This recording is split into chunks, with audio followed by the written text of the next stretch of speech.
Welcome to the podcast, Life of Emerald. We all have mental and physical health. They go both hand in hand, they're all connected. But have we as society stigmatized mental health to our detriment? Let's talk about it. You're listening to the podcast, Life of Emerald. I'm your host, Kate. We're a spiritual organization empowering millennials and Generation X to stand up to the universal truth grounded in oneness with the creation based on love, peace, harmony. Be true to yourself. We balance the science and spirituality, modern innovation, and ancient wisdom. Shall we normalize mental health in 2022? This is a global movement. Make mental health normal. Our honorable guest today is Hale Dwoskin. Hale has dedicated more than 4 decades to teaching and sharing the Sedona Method, which helps people alleviate their suffering, actualize their goals, and discover the truth of who they are. Hale is the author of the New York Times bestseller, The Sedona Method, and the co-author of Happiness is Free and It's Easier Than You Think with Lester Levenson. He is one of the featured teachers in the book and movie phenomenon The Secret, as well as the featured teacher in Rhonda Byrne's latest book, The Greatest Secret. He's also featured in the movie Letting Go. Hale is a director of training, lead teacher, and spokesperson of Sedona Training Associates, an organization created to promote the emotional releasing techniques inspired by his friend, mentor, and original teacher, Lester Levenson. He's also a founding member of the Transformational Leadership Council. Well, I'm honored to introduce and interview Teacher Hale. Welcome. Welcome. Thank you for having me. How do you say thank you in Korean? 감사합니다. Say that one more time. 감사합니다. 감사합니다. Perfect. Well, Hale, it's an honor to have you here. I know you have been teaching, and I saw one of your lecture, and I would love to provide your wisdom with our audience today. Let's get started. What is your What is your view on mental health in general? Well, and several things. First off, I think it's important for all of us to take care of ourselves on every level. Most of us understand that if we take care of our body is happier. If we take care of our life goes better than it does when we don't take care of it. But taking care of our heart, our mind, our mental outlook is especially important, especially when things are as challenging as they are for many of us right now. So the other thing is that we often believe that we're admitting weakness or there's something wrong with us if we're trying to help ourselves on that level. However, it's a sign of maturity and a sign of openness and a sign of wisdom to know that our thoughts and feelings affect how we perceive life, affect how we experience life. And we can, if we want to, we can explore that with an open heart and mind. And this leads to true transformation. And it also makes it easier for us to live life more fully, more joyously, and more creatively. Wow. I am seeing the Buddhist Thongka behind your background, in your background, and being in your presence is calming and grounding.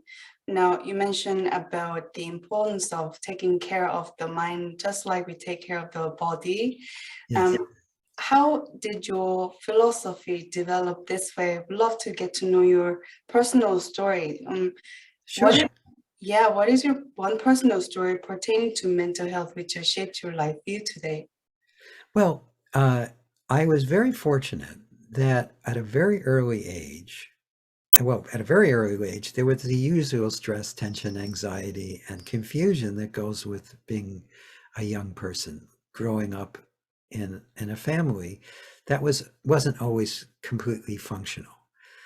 And where I was fortunate is that I was attracted in my teenage years to explore truth, explore mental health, explore wisdom, explore what the Buddha calls no mind.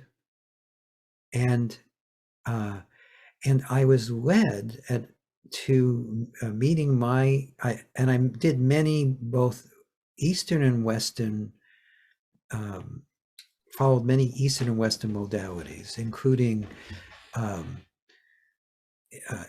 parts of Hinduism, parts of Buddhism, and many other psychological explorations. But my life, the transforming moment actually came when I met my original teacher, Lester Levenson. He came to a seminar that I organized for a man named Leonard Orr. And I didn't really notice him in the seminar, but at lunch, the seminar leader, myself, Lester, and the other organizer went out together. And just being in his presence, I was struck by how loving he was, how calm he was, how he really could tell he was no longer seeking. And so I asked him what he did, and he said, I teach something called releasing. And I had no idea what that was, but I had the sense that if he could give me even a fraction of what he was a living embodiment of, I wanted that. And the very next weekend, I was on a 2-weekend seminar. It's now taught via a book and through audio programs and video programs, but then it was just taught in live seminars over 2 weekends. And before the seminar was even over, I realized that this is what I was going to dedicate my life to, because I felt so good about what I was learning. And at the time I was age 22, I'm now almost 68, and I'm still going strong. I'm still pursuing that direction. And Lester, my original mentor, had a very interesting story. Back in 1952, at age 52, at age, is it 52? That's interesting. I don't. Anyway, in his 50s, he was sent home to die from a second coronary, and the doctors just gave him weeks to live. But he was a studier, and he studied all things, including physics, engineering, psychology, and rather than just give up, he decided to go back to the lab within himself. And he then discovered that we all have this natural ability to let go of our apparent limitations. He also discovered that what we are in truth has no limitation whatsoever.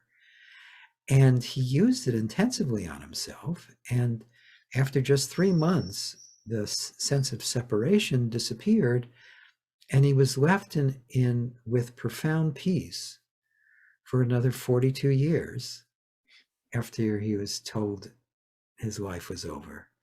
And he dedicated the rest of his life to sharing and this way of seeing. And when I met him in 1976, it had only been a couple of years before it had been concretized into what's now called the Sedona Method, or at least the beginnings of it. And so before he died in the early 90s, he passed all his copyrights to me and said, you're going to keep this work going, and you're also going to improve upon it. And that's what's happened. And it's taught all over the world. In fact, I believe the Sedona Method book is available in Korean. I know it's in many languages all over the world. And so that's kind of the story behind this. We learn through story, and stories preserve tradition is what comes up in my mind. And the Yes, tradition of your teacher Lester's lesson or inside wisdom has been passed down to you in a book yes, format. It's called Sedona Method. And it's really funny how we get touched by people even in one moment. And so your journey has been a 26-year long dedication to this work. And I particularly like the part when you said some of us start from a dysfunctional family, and that's a reality of life, and how we can go beyond the limitation of our parents that set forth us when we decide to. And what you're doing is beautiful in that you're advocating that there is potentiality based on evidences. Cool. oh, absolutely, yes. I've watched both with myself and with hundreds of thousands of people in all over the world discover that feelings are just feelings. They're not facts, they're not you, and you can let them go. The more you discover that for yourself, you discover that even if you have a very good story about based on what happened when you were young or what something that just happened yesterday, it doesn't matter. Even if you have a really good story of why you're feeling the way you do or why you should suffer in that particular way, it is just a story. It's just a feeling. And because of that, everyone can let it go. And we do this naturally. If you've ever been around a young child and saw them fall down and then look around to see if they need to be upset.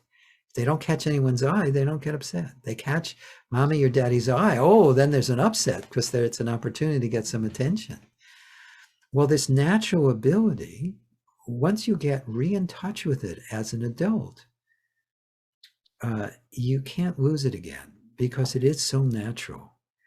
And it's just basically whatever is causing you to contract or hold on or feel limited inside can be recognized and seen through and dropped. And it's very easy. And you also, or it's very natural and simple. It's not always easy because we don't always want to do it. But, and you don't even need to go into the story of it. You work directly on what is presenting in this moment experientially on a feeling level. Okay, so let's say our audience is feeling frustrated based on self-imposed limitation. Yes. How would you mitigate that? Well, I'll talk a little bit about a process, and I'll talk about it, and then I'll demonstrate it. I'll take everyone through it. Rather than describe it, why not experience it directly? Is that okay? Absolutely. Please help. All right, good. So, for the sake of this analogy, allow yourself to pick up a pen or a pencil or a coin or a paperclip, anything that you can hold in your hand and then drop without worrying about it. So, for the sake of this analogy, this object represents our thoughts, our feelings, our anger, our fear, our frustration, any sense of inner limitation. And our hand represents our gut or our awareness. Now close your hand around the object and grip it really tightly. Now, if we did this long enough, it would start to feel really uncomfortable, yet really familiar. So that's enough gripping. Open your hand and roll the object around in your hand. Now, is this object attached to your hand? Of course not. It's even in our language. We don't usually say, I feel sad. We say, I'm sad. We don't usually say, I feel angry. We say, I'm angry. I don't know if this is the same in every language, but the feeling is the same in every culture. We think we are our limiting thoughts, feelings, beliefs, and emotions. So now grip the object loosely with your hand, turn your hand upside down, and could you just let it go? Just drop it. That's how easy it can be to let go of even long-standing contraction and limitation and stress and anxiety, fear, doubt, whatever it is that's holding you back. And the first step often with our process, one of the simplest first steps is this process I'm about to share. It's a small piece of what we do, but it's one that you can talk about very quickly, and people can start experiencing its benefits right away and start use it right away. I encourage everyone listening to this or watching this to experiment with this, because I've seen people just with this one technique I'm about to share quit smoking, lose weight, drop all sorts of fears and phobias, start succeeding in business or in their careers. I've seen so many amazing benefits just from this one technique that I'm about to share. So the words we'll use is, first off, we'll invite you to think of something that's you're wanting to fix or change in your life. And then we'll invite you to just welcome however you feel about it. And then the process is, the first question is, could you let it go? Just could you? And could you, if you were able to drop that object, or if you didn't do it with us, if you can just imagine dropping an object, then I know you could do this. Would you is the next question. And would you just means, are you willing to? If you're ever struggling with that, just ask yourself, would I rather have this suffering or this problem? Or would I rather be free and have my goal? And when is the last question. And when is an invitation to do it now? It's just a decision. And so I'm going to take all of us through this. Okay, you don't need to answer out loud. I would recommend all of you do this with eyes open or eyes closed. If you're in an automobile listening to this, please keep your eyes open. So allow, and so do your best to think about this as little as possible. Of course, you may need to translate the words if your language is different than English, but besides that, try to keep thinking as to the minimum and just feel it. Lead with your heart as best you can. Don't try to turn your head off. Just lead with your heart as best you can. And the questions can be answered yes or no, and you'll still feel benefit. So don't try to get it right. It's not important. So in this moment, allow yourself to think of something in your life that you're wanting to fix or change or improve. And then, as best you can, could you just allow or welcome or be present with however you feel inside when you're thinking about it?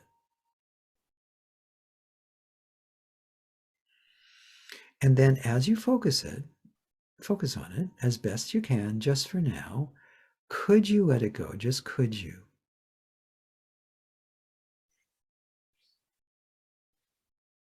Would you? When? So that's just one round. Let's do that at least one more time so everyone gets a good sense of that. So allow yourself to focus on that same thing or anything else that seems to be causing any stress. And could you just simply welcome whatever feeling you have inside? Could you just let it be here? And then as best you can, just for now, could you let it go? Just could you? Would you? When? Good. So you can, if you're doing this on your own, you could say, could I, would I, or when, or could you, would you, and when. And the welcoming part is also very helpful in the beginning. Welcoming is a big piece of what we do. But if you notice the difference, great. If you're not sure yet, don't worry about it, because we have a lifetime of practice at suppression or expression.